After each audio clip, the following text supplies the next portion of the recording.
এ নিয়ে চিন্তার ভাঁজ পড়েছে বিধর্মী বিজ্ঞানীদের। এমনকি কিয়ামতের আলামতের জন্য শঙ্কিত হচ্ছেন ইসলামিক স্কলাররা। নতুন বছরের শুরুতেই কিয়ামতের নতুন এই আলামত নিয়ে স্পষ্টভাবে ঘোষণা দিচ্ছেন ইসলামিক সকল স্কলাররা। এমনকি কোরআনের সামনে মাথা নত করতে বাধ্য হয়েছে বিধর্মী গবেষকরা। কেননা তারা এটাই ভেবে পাচ্ছে না যে এই ফোরাত নদী যে শুকিয়ে যাবে তা কিভাবে 1400 বছর আগে নাজিল হওয়া আল কোরআনের মধ্যে বর্ণনা করা হয়েছে। প্রিয় দর্শক, আপনি যদি একজন মুসলমান হয়ে থাকেন তাহলে কিয়ামতের আলামতের নতুন এই লক্ষণ সকল মুসলমান ভাইদের মধ্যে শেয়ার করে দিতে ভুলবেন না। কেননা আমাদের প্রিয় নবী সাল্লাল্লাহু আলাইহি ওয়াসাল্লাম বলে গেছেন, আমার একটি হাদিস যে একজন থেকে অন্য জনের কাছে পৌঁছে দিবে তার জন্য কিয়ামতের দিন আমার সুপারিশ ওয়াজিব হয়ে যাবে। মুসলিম হিসেবে আমাদের প্রত্যেকেরই মহান আল্লাহ তাআলা ও রাসূলের প্রতি পূর্ণ বিশ্বাস আনতে হবে, এর কোনো ব্যতিক্রম নেই। আজ থেকে প্রায় 1450 বছর আগে মহানবী হযরত মুহাম্মদ সাল্লাল্লাহু আলাইহি ওয়াসাল্লাম বলে গিয়েছেন যে কিয়ামতের আগে খুব দ্রুত শুকিয়ে যাবে এই ফোরাত নদী। ফোরাত নদী কতটা দ্রুত শুকিয়ে যাচ্ছে তা বোঝা যাবে কিছু বছর আগের আর বর্তমানের ছবিগুলো পাশাপাশি রাখলেই।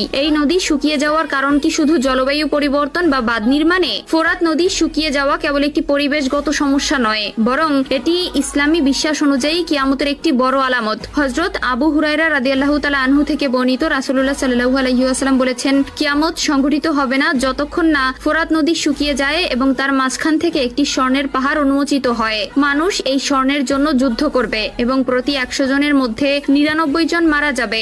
বর্তমানে ফোরাত নদীর পানির স্তর উদ্বেগজনকভাবে হ্রাস পেয়েছে। সাম্প্রতিক বছরগুলোতে নদীর পানির পরিমাণ কমে যাওয়া সিরিয়া ও ইরাকের কৃষিকাজ ব্যাপকভাবে ক্ষতিগ্রস্ত হয়েছে। বিশেষজ্ঞরা এটিকে জলবায়ু পরিবর্তন, বাঁধ নির্মাণ এবং দুর্বল পানি ব্যবস্থাপনার ফলাফল হিসেবে চিহ্নিত করেছেন। অর্থাৎ স্পষ্টই বোঝা যাচ্ছে মহানবী সাল্লাল্লাহু আলাইহি ওয়াসাল্লামের বলা সেই ভবিষ্যৎবাণী খুব শীঘ্রই সত্য হতে শুরু করেছে। আরেকটি হাদিসে বলা হয়েছে, ফোরাত নদী শুকিয়ে গেলে তার তলদেশ থেকে স্বর্ণের পাহাড় বের হবে। যে ব্যক্তি সেই সময় উপস্থিত থাকবে সে যেন সেখান থেকে কিছু না নেয়। এখন প্রশ্ন হচ্ছে, আসলেও কি এমন কোন স্বর্ণের পাহাড় প্রকাশ পাওয়ার সম্ভাবনা আছে? তবে খুব সম্প্রতি ফোরাত নদী শুকিয়ে যাওয়ার পর এর তলদেশ থেকে উন্মোচন হয়েছে এক সুড়ঙ্গ। সুড়ঙ্গের আছে নিখুঁত সিঁড়ি ও অবকাঠামো। প্রতিনিয়ত সেই সুড়ঙ্গ থেকে বিভিন্ন ধরনের আওয়াজ শোনা যাচ্ছে। এর থেকেই অনেক প্রত্নতাত্ত্বিক ও গবেষকরা ধারণা করছেন ফোরাত নদীর তলদেশে হয়তো একটি নতুন জগৎ অথবা বিরাট স্বর্ণের খনি রয়েছে। কেউ কেউ বলছেন এটি একটি প্রাকৃতিক খনি, যাতে প্রাকৃতিক নিয়মেই স্বর্ণ জমা হয়েছে।